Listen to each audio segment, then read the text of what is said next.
Hello YouTube land, it's been a little while since my last video.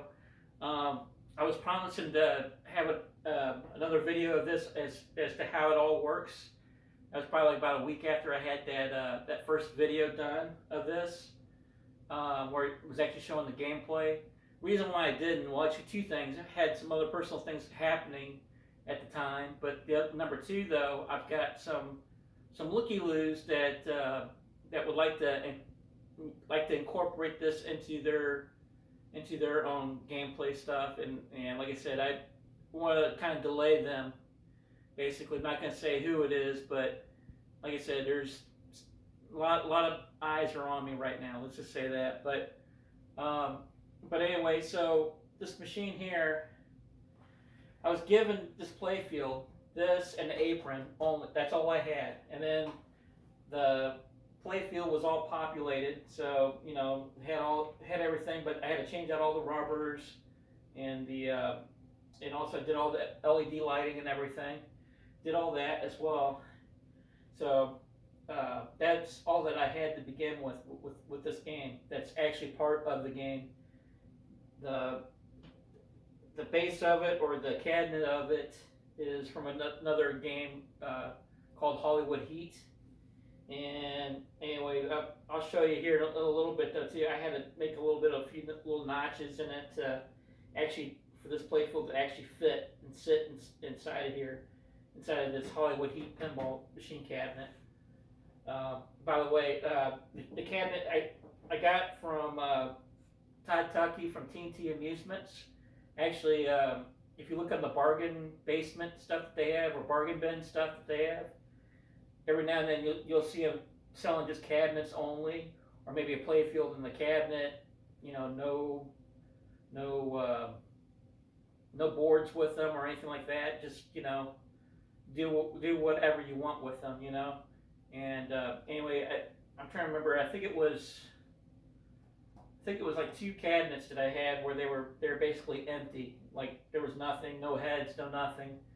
I remember I had two space shuttles that cabinets that I had got from him too as well.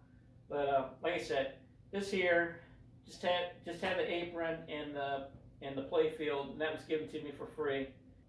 The back head of that is actually a product that's being sold on eBay. You'll see them. They've got they have LEDs in them, and then they'll have like some back glass from some classic game on there, and it's supposed to be like wall mounted or whatever. But so this here was actually a Hercules plexiglass thing. Like I said, it's a replica, and it's not. And of course, it's not as wide as the Hercules. But the other reason why I got the Hercules version of that was because it's wider. So, like I said, it fits perfect, in my opinion. So, the back glass itself, I had custom made. You can even see I got Alfred E. Newman on there, and I made two little zero scoring things on there. Put that on there too as well. Kind of like how the very first home pinball machines were. Like I think one was called Circus, I think it was, or I'm trying to remember. But I thought it was kind of cool how instead of having all the multiple scoring on there, you have like the two zeros on there, and you have it like showing, instead of showing 10 points, it's showing 1,000 points on there. So so like I said, that was just kind of like a nod back to what they were doing on that. But anyway, so like I said, the cabinet itself, I got that from TNT Amusements. The playfield I got free basically, and then this back here, I got this off eBay. I think it was like about $120. I think it was something like that. So, and then so what I did was too. So how this all works is essentially I've got power supplies. Power supplies powering the flippers, the pop bumpers, the side kickers, all that stuff. I've got that being fed through a power supply unit So on these here, it's all like 24 volts DC powering everything on this one here. And pretty simple on that part of it. But then the scoring part of it, the scoring and also the ball draining part of it, I basically used a computer, a little toy, child's toy, little pinball machine. I think it's about $50 or something. I think it's called Ambassador Games or something. I'll show a picture on here of what it is. And anyway, I used that for the scoring, and like I said, also for the when the ball drains, for the music. You'll see these little LED lights. That's from that from the child's toy too as well. So when you hit something, it'll actually sit there and these will flash and everything. And so yeah, like I said, the back glass I custom made myself.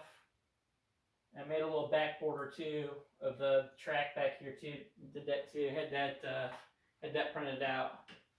And so anyway, so I'm going to show how this all works and how this functions. This here is actually from that child's toy. Like I said, from Ambassador Games or something like that. That's their pinball, right? And they got a sensor that it'll actually go through this here. And the sensor is wide enough so it'll clear the ball, right? So, and the sensor itself, it's kind of straight, and then it comes up and curves, and then comes back around the other way like an arch or whatever. So, anytime it detects like a break in the light, it'll trigger a ball drain, right? So that's the child's toy thing, right? This is the actual pinball that I'm using in the game. This is the standard pinball thing. Now the sensor itself that came with the game, of course, it does not fit on here. As you can see how the width of one to the other is. You can see the sensor the other one just kind of guides right through there. This one here, not so much, because it's actually hitting way up here, so it can't even read the sensor. But I figured out a workaround with that. And like I said, so with that other sensor, the sensor from the child's toy, like I said, it'll go through here, right? But once again, it'll go way up here and it won't even read. So I figured out, you take the sensor, since the sensor's got the lights and the light and everything, it's further up into it, at least about, I guess probably maybe about 3/8 up into it. So what I did was I sanded that, or I cut the ends off, or the tops of it off, and it sanded it real close so it gets to the sensor. So instead of it hitting up here, somewhere up here, not detecting it, because the detection's like way up here, since I cut all this off, it's now further down here. So it gets it somewhere right about there, and it's able to detect the ball. So like I said, it works out perfect. And a few other things I had to do too was I put a little stop on it, so when the kicker kicks up, it hits the top of the pinball or whatever, and it slows it down. So when it goes to the sensor, it's able to track it no matter what. If it speeds through there all the way through, it may not even pick it up. So like I said, I'm going to show you here in a minute. So how it all functions on there, yeah, you'll see. But the sensor part, I've got that already kind of like glued and set in place, so I can't pull it up and just kind of actually show you how it all is, because actually I had to make my own little plate and everything for it to rest on, so I can't really take that out. But this will give you an idea, and also what I'll do is I'll draw a little drawing as to how it works up before and after of the sensor. So give you an idea what you got to do. Like I said, it's really stupidly easy to do. You just got to be careful that you don't go past to where you actually hit the sensor itself when you're sanding or cutting it down, the plastic. You don't want to make, and you also want to make sure that there's no burrs or nothing like that from rolling over from the plastic itself too. You want to make sure that the sensor can visually see from the other side of the sensor, you know. So anyway, I'm going to go ahead and turn this on, and yeah, and I'll kind of show you here how it all functions. So first thing you're gonna hear is you're gonna hear some music playing, of course, and the music is actually coming from that child's toy. I got it running through a little amp on the inside of here, and like I said, the scoring is from the child's toy. The sensor is even from the child's toy too, as well. The only drawback to this one in particular, this game, from that Ambassador games or whatever, the only drawback is you only have one sensor.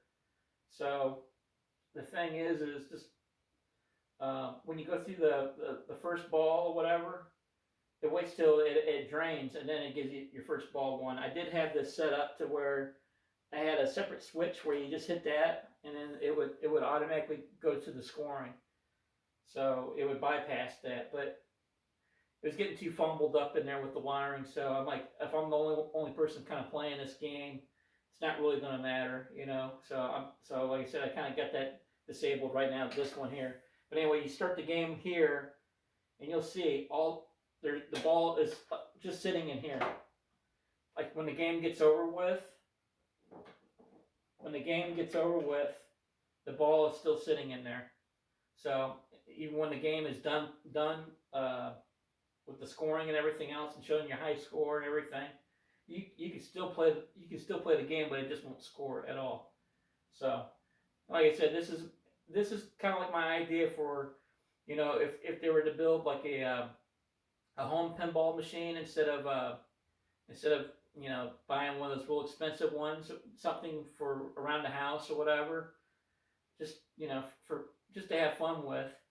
This would be an easy solution. Like I said, I've probably got, like I said, playfield apron, that was free. This here, I think the cabinet was like maybe $300 here. Let's see, we're looking at 50 power supply. I think I got about altogether $500 all wrapped into this, and it basically took me 3 weekends to do, and relatively easy. Like I said, it was coming along pretty nice. And what I mean by 3 weekends, that's like that's not even like on a full Saturday and a Sunday. That's like partially on a Saturday and Sunday. But like I said, it took 3 weekends to get it done. So anyway, I'm gonna go ahead and fire this up real quick.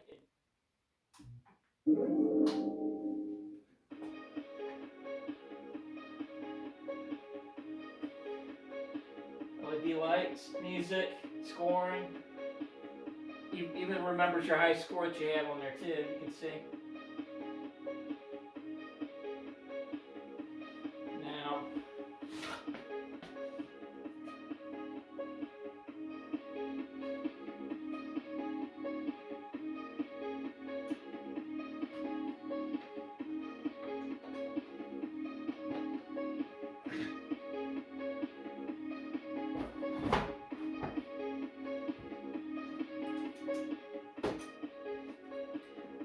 you can see here's the pinball right here.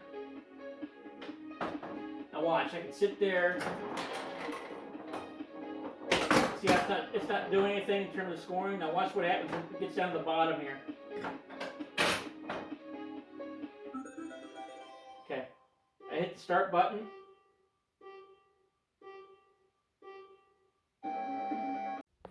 Okay, I took the plate off, or the apron off. Put that over there, and you can see here's the inside. This here is just like a little piece that I made from a license plate. I cut just so that when the ball rolls, it rolls down in exactly where it needs to go.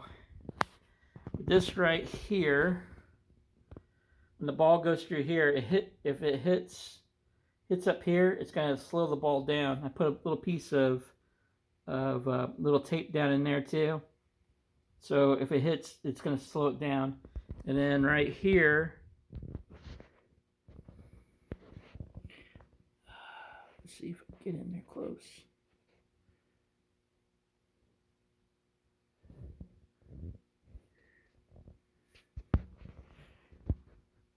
tough. So that's the sensor. I cut it down so far down on the inside of there. So when the ball rolls through there, it's able to get a piece of that ball so it knows where it's at. And anyway, so I'm going to go ahead and show you some gameplay. Like I said, when you start the game up, the ball always winds up here, no matter what. You'll see right here when the ball drains. See, it automatically goes over. I mean, when the game's over with, it actually, that's where it winds up at. And you can still play the game, but it won't score or nothing. So what you do is you come down here, press that button there.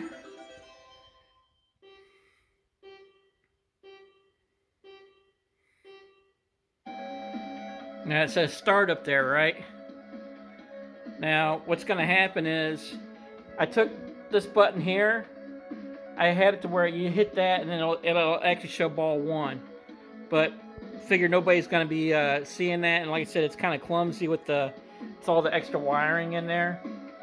I disconnected that, so just make it easier so when I need to lift up the play field or anything. But anyway, this is how it looked like where the ball's at right now. Now when this is going through there, I can use the flippers, I can do whatever I want with this, right? But it's not going to show the score yet until it drains first. So here, I'll show you.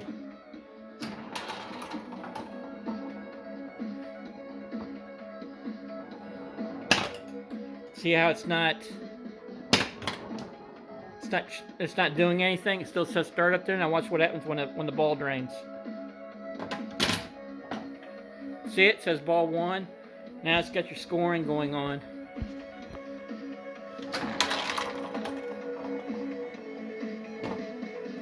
Oops. See scoring up there. See how it drained that?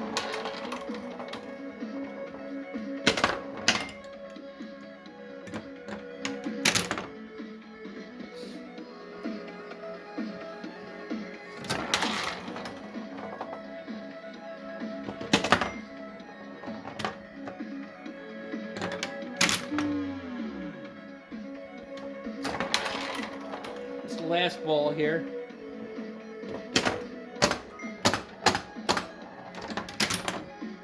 Oops.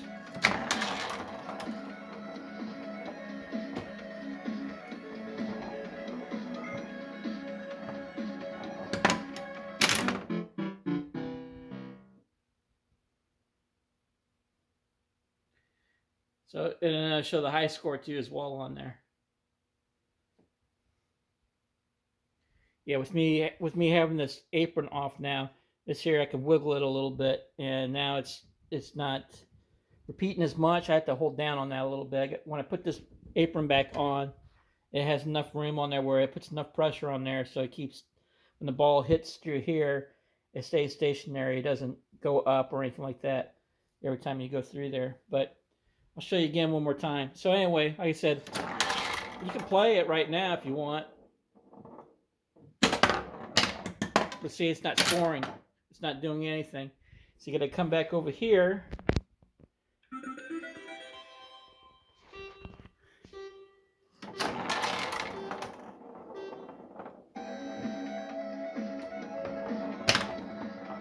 See, it's not scoring. It's got to wait till the first ball drains.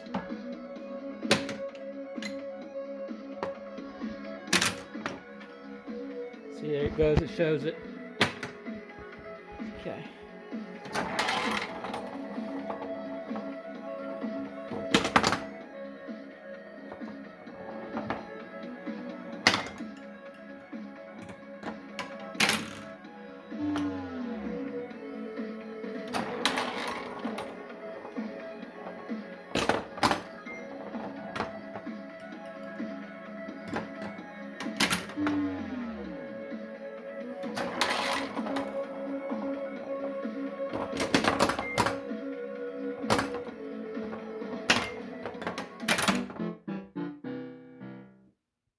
Sorry, my camera cut out, ran out of memory, but something else I wanted to show you too.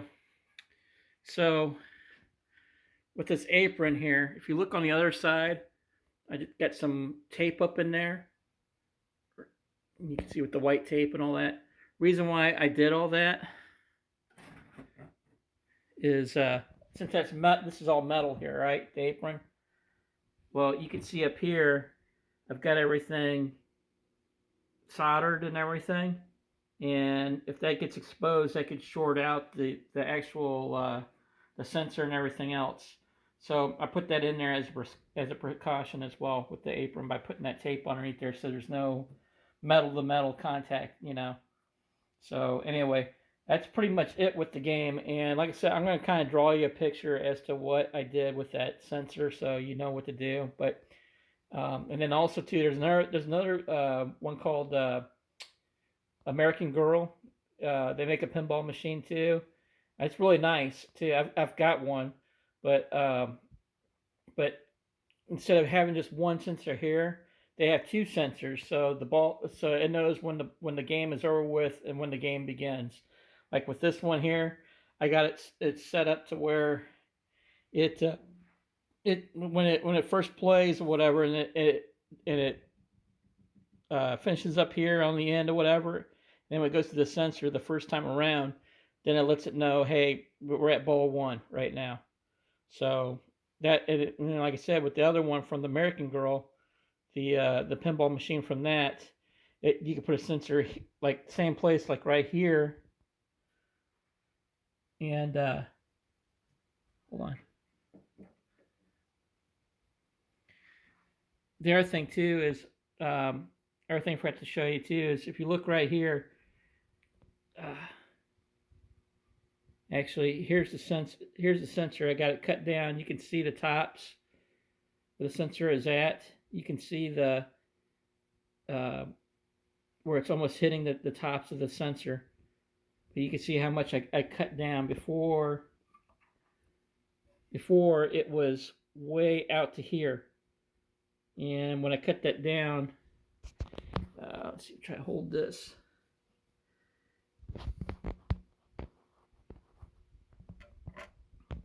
Shoot.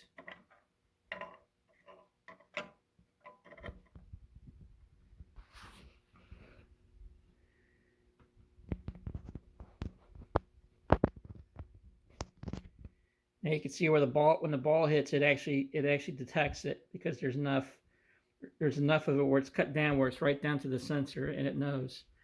And this goes basically like right in here.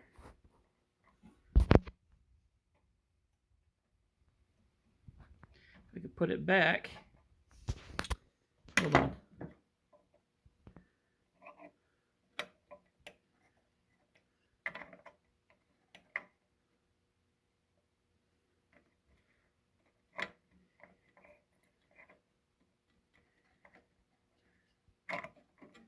Oops. There we go. So anyway, that's how it goes. So when the ball hits here, it's going to come up and knock that, and then it goes right through that where that sensor is at. Whoop. Just like that. Anyway, that's all I wanted to show you guys. Really easy. And then, like I said, for everything that's powered up on here, it's just 24 volts DC, and that's like $30, $30 or $40 off eBay. You can buy a power supply for that. And like I said, I've got probably a total altogether, and I think I'm kind of over exaggerating, but I think $500 probably tops for everything that's into this machine. So anyway, just wanted to show you. So like I said, be inspired, and any of those other pinball manufacturers, don't steal, please, whatever you do. And the other thing is this idea that I have too. This is what I'd like to see in the future for, you've got all these pinball machines that are $10,000, $15,000. I kind of get that because there's a lot that's put into them, a lot of engineering, designing, and all the other stuff. But by having something like a simple game like this, maybe cost $2,000 maybe, you know. And two, the other thing that's nice about it too is if you have all the lighting on the outside, you don't need to have all these lighted inserts and everything in there either. So by eliminating that, you can have you could have a game that's more focused on with the artwork instead of having stuff that you got to work around with. If you have the outsides lit and you also have like the sides of these things here where these kind of pop off when it hits something, that's pretty much all you need. You know what I'm saying? So all this stuff here, you don't need to score or any of that stuff. You just look up on the screen, up on the digital display in the back there, and yeah. So like I said, it save your time with a lot of wiring, a lot of headaches, and anything that goes wrong with the machine. Power supply goes bad, just go on eBay, get another one, hook it up. You know what I'm saying? And then the basics, the solenoids get burnt up or something, you could always order one of those from Marco or any of those other pinball sites too. And like I said, it'd be easy to work on, easy to maintain on, and like I said, then the brains themselves was actually is from a child's toy, So something goes bad, oh no, get another one for like maybe $50, plop another one in. Sure, there's a little bit of soldering work you have to do to to rewire up one to another, but real easy to do though. You know what I'm saying? So um, yeah, like I said, it took me 3 weekends, and it's like a Saturday and Sunday, and not even a full Saturday or Sunday on each one of those weekends. So this that's how fast everything went, and yeah. So anyway, this video is a little bit long and lengthy, and I just wanted to kind of show you how it all functions and everything. And like I said, the key things is you want to cut down that sensor to where the sensor itself is not been cut into, but so then that ball can read that. And then also you want to have something like a little kick up little plate thing, so when the ball gets thrown over here, it hits up here and then bounces down and actually slows down the momentum of the ball itself. So then it's able to travel right through there, and it's able to read it. Because if you didn't have that on there, it wouldn't know what to do with itself. It would keep skipping it each and every time. So and and the other thing too is that's another thing that's a little bit different too on here. Like say with the little I forget what these out holes or whatever you call them. I just got them wired up, not to even score or nothing. So when they land on there, they launch real quick, even up on the one on the top or whatever. So those don't even keep score. Everything else on the playfield does. And like I said, I didn't want to get real picky with it and all that. Like I said, I just wanted to get it up and running and fun and test it out. And like I said, the damn thing works perfect. Like I said, of course you have a few little things here. Like I said, a little bit of trial and error, and you can see all the wires here. It gets kind of complicated. That's why I kind of took this button here. I took the wiring off of that and took that out because it was getting too complicated in there. But no, I mean, like I said, simplicity at its finest. Like I said, I would love to see new pinball machines come out, like say $2,000 or even less, maybe, that has stuff like this going on, to where it's scoring from like the 70s or like the late 70s and the early 80s. Just simple scoring. I like I said, you could see I kind of got like how this Genie pinball machine is, basically something like that. That's what I'm kind of looking for. I would, I think that in the pinball industry, I think that would be a game changer. I mean, like I said, you have a simple circuit thing going on, a simple board that you play the game in, and anything goes wrong, you're not trying to trying to find a particular part. You gotta order a certain part from a manufacturer where they kind of got you on the price and everything. You don't have to deal with any of that crap. Like I said, all this stuff here, like I said, power supplies. You can get those. You can get those on eBay. All that stuff. You can get all that stuff real cheap. And not only that, too, if you have an old electromechanical, I mean, you'll still have to change out all the solenoids and everything, but you can get that up and running too. And using this kind of little system that I did from this game or whatever, that toy pinball machine, you can get this up and running, and you can get that working and functioning again. It'd play more modern, and yeah, and like I said, you could do that with that other one with the American Girl pinball machine. You could that little another child's toy. You can do that one too. But the reason why I didn't go for that one, all that one does is just make the traditional chimes, and that's the only sound effect that it has. And I didn't kind of like that. It didn't have all the flashiness with the lights and all that stuff like how this game does. But I think the other one's got 5 balls limit, and this one here's got 3 balls limit. So like I said, it just a lot of different things. It's like matter of preference. And then also that other one, it also has 2 sensors on it, so it knows where the ball is at all times. This, like I said, this one here, you have to play through it, let it go through once, cycle through once with the ball until it drains, and then when it goes through the sensor, then it says, okay, now you got ball 1 playing, and then it's recording the scoring.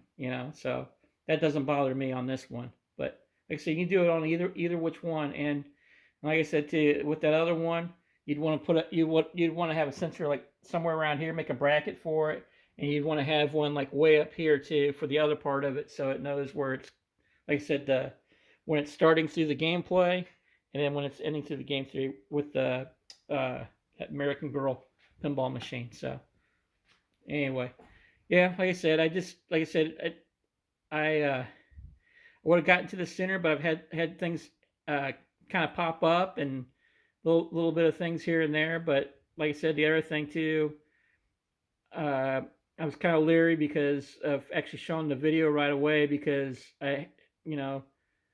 other people in the industry were, I guess, kind of looking at the stuff, and I did not want to have them see it and then of course steal it and then say, hey, look what we got, and hey, how about $5,000? I don't want to do all that crap. Like I said, I want to have it to where this is a simplistic in its form. You still have a pinball machine that you can play on, for $2,000 or less, and if you feel like you want to spend $10,000 or $15,000 for a new pinball machine for all the bells and whistles, go ahead. It's like for me, I'd rather not. I could buy at least a couple of used cars for that. You know what I mean? So I don't think it's worth it, in my opinion. So anyway, like I said, take this and use it and apply it to, like, if you've got a broken down machine where you got things that are barely working on or not working on it at all, and do something like this. Have fun and play around with things and like I said, and then maybe shoot your own video and of the stuff that you did and go from there. So, but anyway, yeah. So this will probably be my only, I guess, final video on this. Just like I said, I think I've pretty much covered everything and on the topic, and I think that's all I need to show. I mean, like I said, the power supplies are relatively easy to know. That's, if you know how to do that, then you can do all the other stuff. Like I said, real easy to do. And then if you wanted, you could take this and turn the little hobby of building these little things and maybe start selling them. Ask for a little bit more and see what you get out of them. So if you got one that's like about ready to go for the trash pile heap or whatever, maybe try to save it and do something like this with it, And like I said, all I had was just the play field only. That's all I had when I got this, just in the apron. That's it. And then, like I said, the backlash thing I made custom. That's off a Hercules replica thing that you get off eBay. You can see where you can find that on there. It's a little bit longer, a little bit wider than the other ones that they sell on there. And anyway, I'm just rambling on now. But anyway, you can kind of see what I did, and you should be able to do it and have fun doing it. And anyway, guess that's about it. Anyway, take care and take it easy. See ya. Bye.